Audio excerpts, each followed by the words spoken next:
چلو پڑھو. بسم الله الرحمن الرحيم.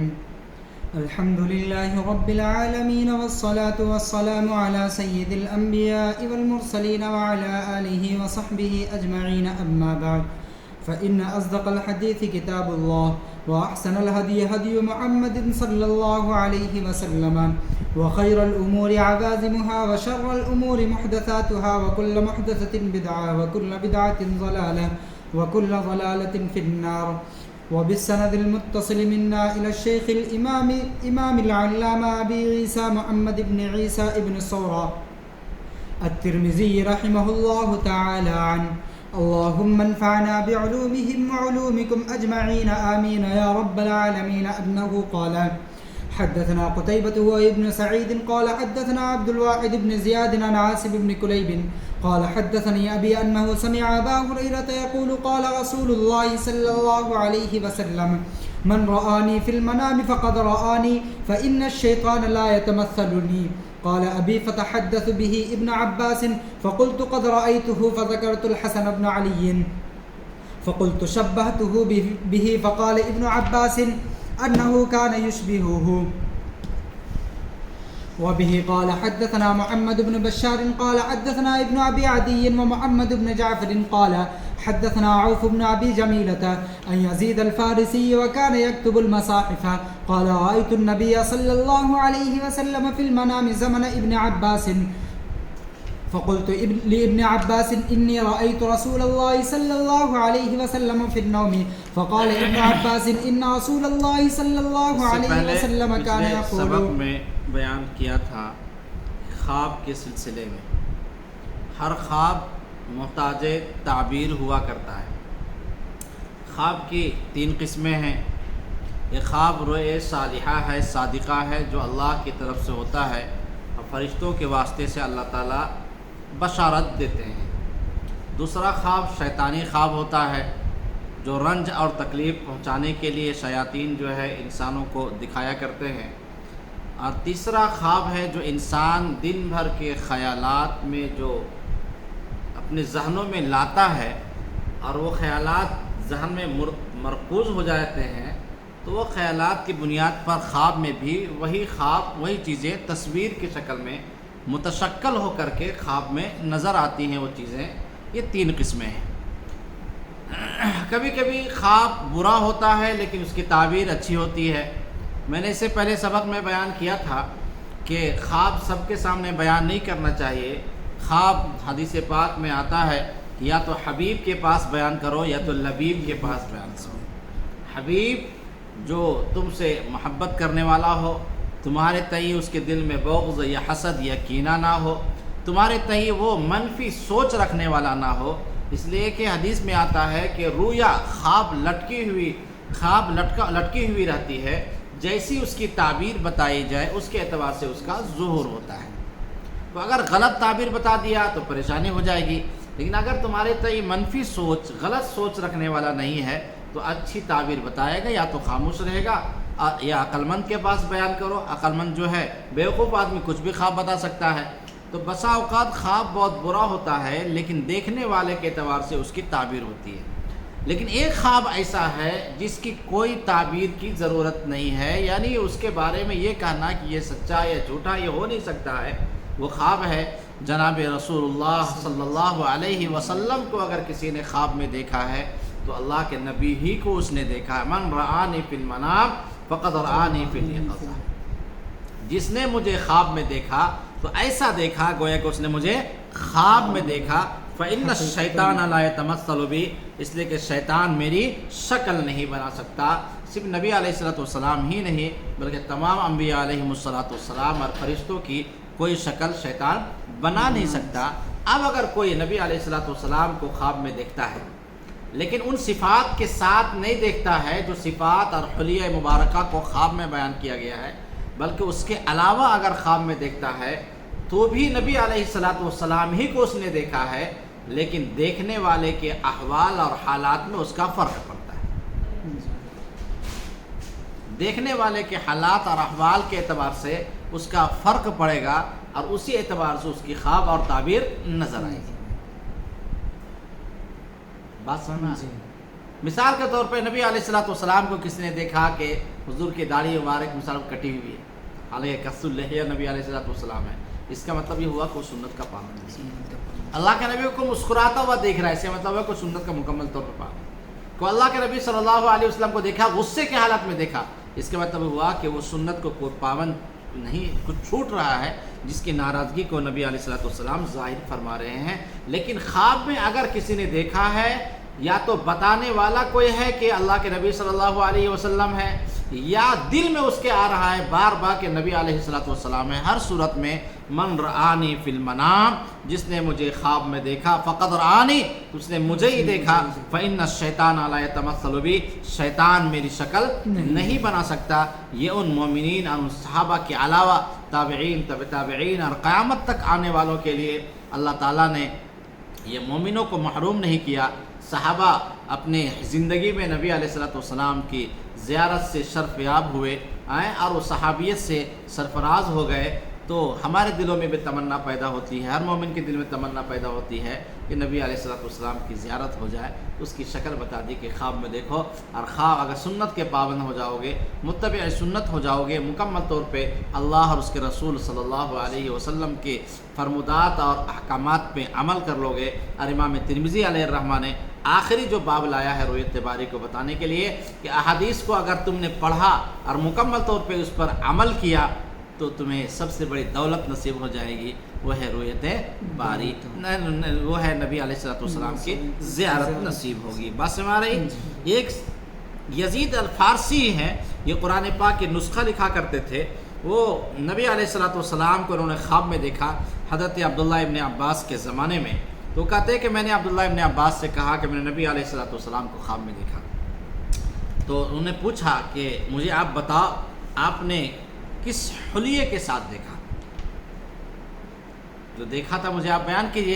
انہوں نے کہا کہ میں نے دیکھا کہ آپ صلی اللہ علیہ وسلم کا بدن اور آپ کا قامت دونوں چیزیں معتدل اور درمیانی ہیں. جسم مبارک نہ موٹا ہے نہ زیادہ دبلا ہے، تمہارا بالکل معتدل ہے. آپ کا رنگ گندمی مائل بسفیدی ہے، آنکھیں سرمغی ہیں، خندہ دہن ہے، تمہارا ہے خوبصورت گول چہرہ ہے، اور داڑھی نہایت گنجان ہے، یعنی گھنی ہے، جو پورے چہرے انور کے احاطہ کیے ہوئے ہے.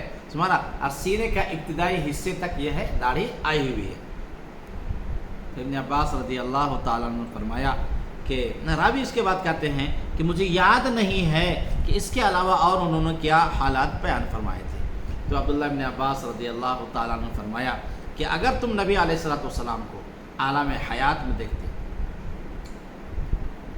تو اس سے زیادہ تم حلیہ بیان نہیں بتا سکتے تھے. تو نبی علیہ الصلوۃ والسلام کو انہوں نے خواب میں دیکھا، تو جو احادیث مبارکہ میں حالات ہیں اسی انداز میں دیکھا. چلو پڑھو. إن رسول الله صلى الله عليه وسلم كان يقول إن الشيطان لا يستطيع أن يتشبه بي فمن رآني في المنام فقد رآني هل تستطيع أن تنعت هذا الرجل الذي رأيته في النوم قال نعم أنعت لك رجلا بين الرجلين جسمه ولحمه أسمر إلى البياض معتدل تھے، جسم کیا ہے؟ معتدل. چلو. أسمر إلى البياض أكحل العينين حسن الضحك جميل دوائر الوجه فقد ملأت لحيته ما بين هذه إلى هذه قد ملأت نحره قال عوف ولا أدري سینے کا ابتدائی حصے کو گھیرے ہوئے تھے. چلو. ولا أدري ما كان مع هذا النعت فقال ابن عباس لو رأيته في اليقظة ما استطعت ٹھیک ہے أن تنعته فوق اگر هذا. تم خواب میں اگر تم بیداری میں دیکھتے تو اس سے زیادہ تم بیان نہیں کر سکتے. چلو. قال أبو عيسى ويزيد الفارسي هو يزيد بن هرمز وهو أقدم من يزيد الرقاشي وروى يزيد الفارسي عن ابن عباس أحاديث يزيد الرقاشي لم يدرك ابن عباس هو يزيد بن أبان الرقاشي هو يروي عن أنس بن مالك ويزيد الفارسي ويزيد الرقاشي كلاهما من أهل البصرة وعوف بن أبي جميلة هو عوف الأعرابي. قال حدثنا أبو داود سليمان بن سلم البلخي قال حدثنا النضر بن شميل قال قال عوف الأعرابي أنا أكبر من قتادة وبه قال حدثنا عبد الله بن أبي زياد قال حدثنا يعقوب بن إبراهيم بن سعد قال حدثنا ابن أخي ابن شهاب الزهري عن عمه قال قال أبو سلمة قال أبو قتادة قال رسول الله صلى الله عليه وسلم من رآني يعني في النوم فقد رأى جس نے الحق. مجھے دیکھا یعنی خواب میں فقد رأى الحق، اس نے سچا خواب دیکھا، حق کو دیکھا. میں نے بتایا تھا کہ بعض لوگوں نے کہا کہ نبی علیہ الصلوۃ والسلام کو کسی نے خواب میں دیکھا تو محتاج تعبیر ہے، لیکن اہل سنت والجماعت اور تمام محدثین اور فقہا کا اتفاق ہے کہ تمام صوفیہ کا بھی اتفاق ہے کہ نبی علیہ الصلوۃ والسلام کی خواب جو ہے وہ حضور ہی کو دیکھا ہے، وہ محتاج تعبیر نہیں، اس لیے کہ فقط رأى الحق، اس نے حق دیکھا، سچ دیکھا ہے. شیطان کسی شکل میں بھی نبی علیہ الصلوۃ والسلام کو شکل نہیں بنا سکتا. چلو جریج. بسم الله الرحمن الرحيم. الحمد لله رب العالمين والصلاة والسلام على سيد الأنبياء والمرسلين وعلى آله وصحبه أجمعين. أما بعد فإن أصدق الحديث كتاب الله وأحسن الحدي حدي محمد صلى الله عليه وسلم وخير الأمور أوادمها وشر الأمور محدثاتها وكل محدثة بدعة وكل بدعة ضلالة وكل ضلالة في النار. وبالسند المتصل منا إلى الشيخ الإمام العلامة أبي عيسى محمد بن عيسى بن سورة الترمذي رحمه الله تعالى. وبه قال حدثنا عبد الله بن عبد الرحمن قال أخبرنا معلى بن أسد قال حدثنا عبد العزيز بن المختار قال حدثنا ثابت عن أنس رضي الله عنه أن رسول الله صلى الله عليه وسلم قال من رآني في المنام فقد رآني فإن الشيطان لا يتخيل بي. قال ورؤيا المؤمن جزء من 46 جزءا من النبوة. وبه روایت جو ہے پہلے بھی کئی مقامات پہ آ چکا ہے کہ اللہ کے نبی نے فرمایا جس نے مجھے خواب میں دیکھا تو اس نے مجھے دیکھا. فإن الشیطان لا يتخیل بی، میری شکل نہیں بنا سکتا. اور آگے فرمایا مومن کا خواب جو ہوتا ہے نبوت کا 46واں جز ہے. یہ علم اس کے بے شمار تفصیلات لکھی ہے. ملا القاری علیہ رحمہ وغیرہ نے لکھا کہ بہتر یہ ہے کہ چونکہ علم نبوت کا ایک جز ہے اور علوم نبوت انبیاء ہی کے ساتھ مخصوص ہوتے ہیں، اس لیے اس کو بھی انبیاء ہی کے ساتھ مخصوص سمجھنا چاہیے. اور اس کی تفصیلات کیا ہے نہیں ہے وہ اللہ ہی جانتا ہے. بعض لوگوں نے کہا کہ چونکہ نبی علیہ الصلوۃ والسلام پہ جو وحی آئی ہے وہ 23 سال، کتنا 23 سال ہے، اور 6 مہینہ جو ہے وہ خواب کی شکل میں نبی علیہ الصلوۃ والسلام پہ وحی آئی. 46واں جز 23 کو اگر ڈبل کریں گے 46واں جز جو ہے یہ خواب کی شکل میں بن جائے گا. تو 46واں جز اس طرح سے کہا گیا ہے. باقی حقیقت صحیح بھی بتانا مقصد یہ ہے کہ مومن کا جو خواب ہوتا ہے وہ سچا خواب ہوتا ہے، وہ اللہ کی طرف سے اور فرشتوں کی طرف سے ہوتا ہے، یہی اس کو بتایا گیا ہے. چلو. وبه قال حدثنا محمد بن علي قال سمعت أبي يقول قال عبد الله بن المبارك إذا ابتليت بالقضاء فعليك بالأثر. وبه قال حدثنا محمد بن علي قال حدثنا النصر قال أخبرنا النضر قال أخبرنا ابن عون عن ابن سيرين قال هذا الحديث دين فانظروا أمن تأخذون دينكم. چلو یوسف آخری حدیث پڑھو.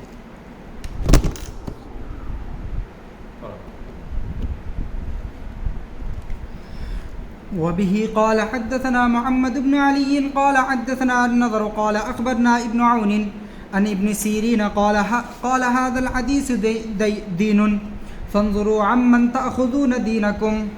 آخر میں امام ترمذی علیہ الرحمہ نے 2 بنیادی باتیں اور 2 اثروں پر اپنی کتاب کو ختم فرمایا. 2 نصیحتیں فرمائی تمام علماء کے لیے، طلباء کے لیے، محدثین کے لیے. 2 بنیادی حدیثیں بیان فرمائی. نمبر 1 فرمایا کہ عبداللہ ابن مبارک رحمۃ اللہ علیہ فرماتے ہیں کہ اگر تم قاضی بنائے جاؤ، مفتی بنائے جاؤ، فیصلہ تم کرنے لگو، فعلیک بالاثر، تم پر ضروری ہے کہ احادیث مبارکہ کو ضرور اپنے مطالعے میں رکھنا. ہر فیصلے میں نبی علیہ الصلوۃ والسلام کی اتباع لازمی ہے. ہر کس و ناقص کی بات نہیں سننی چاہیے. جو چاہا جس طرح چاہا فیصلہ کر دیا، نہیں. دین کا دار و مدار قرآن، سنت، اجماع اور قیاس ہے. تو قیاس بھی احادیث مبارکہ ہی سے مسائل نکالے جائیں گے. تو ادب تلیت بالقضائی، جب تم قضا میں آزمائے جاؤ، جب تجھے آزمایا گیا یعنی تم قاضی بنا دیے جاؤ، تو ایسی صورت میں فعلیک بالاثر، تو تم پر ضرور یہ ہے کہ احادیث مبارکہ اثر جو ہے یہ نبی علیہ الصلوۃ والسلام کے اقوال، افعال، تقریرات، اس کے علاوہ صحابہ کے اقوال، افعال اور تابعین کے اقوال، افعال، اس کو بھی اثر کہا گیا ہے. کتاب الآثار جو ہے وہ صرف احادیث مبارکہ نہیں ہے، بلکہ اپنے فیصلے میں تم تابعین کے فیصلوں کو بھی ذہن میں رکھنا، صحابہ کے فیصلوں کو ذہن میں رکھنا. یہ امام ترمذی علیہ الرحمہ نے ایک نصیحت فرمائی محدثین اور فقہاء کو. دوسری آخری جو بات ختم فرمائی ہے کہ محمد بن سیرین رحمۃ اللہ علیہ نے فرمایا کہ جان لو ھذا الحدیث دین، یہ حدیث پاک یہ دین ہے، علم دین کا حاصل کرنا یہ دین ہے. اور حدیث پاک تو خود دین ہے، سراپا دین ہے. لہذا تم ہر کس و ناقص سے حدیث پاک مت پڑھنا. کوئی بھی انجینئر حدیث پڑھانے لگ جائے، جیسے آج کل یوٹیوب میں چلا ہوا ہے، انجینئر فلاں حدیث پڑھا رہے، درس حدیث دے رہے ہیں، اس کو پتہ ہی نہیں کہ رفع کیا ہے، نصب کیا ہے، جر کیا ہے، حالات کیا ہوتے ہیں، موقع محل کے اعتبار سے کیا ترجمہ ہوتا ہے، ناسخ اور منسوخ کا علم اسے نہیں ہے، کسی حالات کا اسے علم نہیں، صرف ترجمہ سے وہ محدث بنا بیٹھا ہے.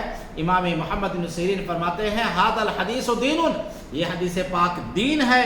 فانظروا عمن تاخذون دینکم، تم دیکھ لینا کہ تم کس سے دین حاصل کر رہے ہو. اپنے علم کو حاصل کرنے کے لیے عالم دین سے حاصل کرنا، جس کے پاس باضابطہ، جنہوں نے ثقہ اساتذہ سے علم حاصل کیا.